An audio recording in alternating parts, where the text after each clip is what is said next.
চোখের পানি বলে দেয় এই কান্না শেষ হবার নয়। একমাত্র সন্তানকে হারিয়ে নিঃস্ব এখন কাকলি বেগম।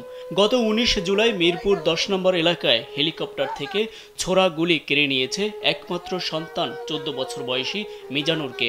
ও আল্লাহ, তুমি কি করলা?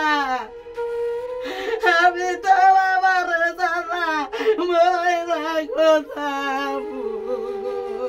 ভাসানটেক কাঁচা বাজারের পাশে নিম্নবিত্ত পরিবারে বেড়ে ওঠা মিজানুরের স্বপ্ন ছিল কোরআনে হাফেজ হবেন, তাই মা ভর্তি করিয়েছিলেন হাফিজি মাদ্রাসায়।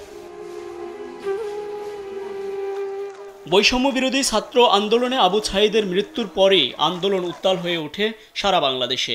এতে খালি হয়েছে শত শত মায়ের কোল। ১৯ জুলাই সেই আন্দোলনে ঘাতকের বুলেটে মিজানুরের কাঁধ দিয়ে ঢুকে বের হয়েছে কোমরের ঠিক পেছনের দিক দিয়ে।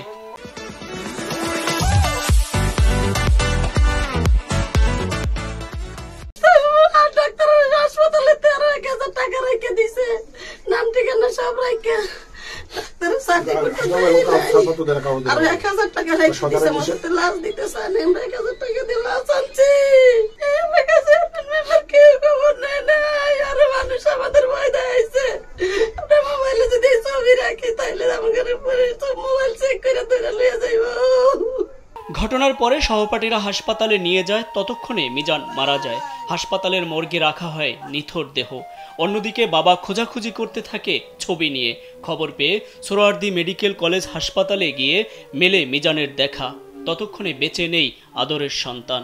১,০০০ টাকার বিনিময়ে লাশ পেলেও তৎকালীন সরকারের চাপ থাকায় হাসপাতাল কর্তৃপক্ষ ডেথ সার্টিফিকেটও দেননি মিজানুরের পরিবারকে।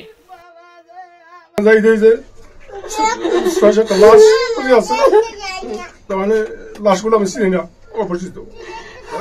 নার্সে বললো এই ছবিটা নাকি আপনার দেখেন, হিসেবে আমার ছিল প্রথম চিকিৎসা দিয়ে আর পাঠিয়েছি সরাতে যাইছি, সরাতে গিয়ে পাইছি মরা গোসল করে পিড়িতে ঢুকাইছি। আবু ছাইদের কথা বিশ্ববাসী জানলেও এই মিজানুরের মতো অসংখ্য যোদ্ধা আছে যাদের খোঁজ কেই বা রাখে বা রাখবে।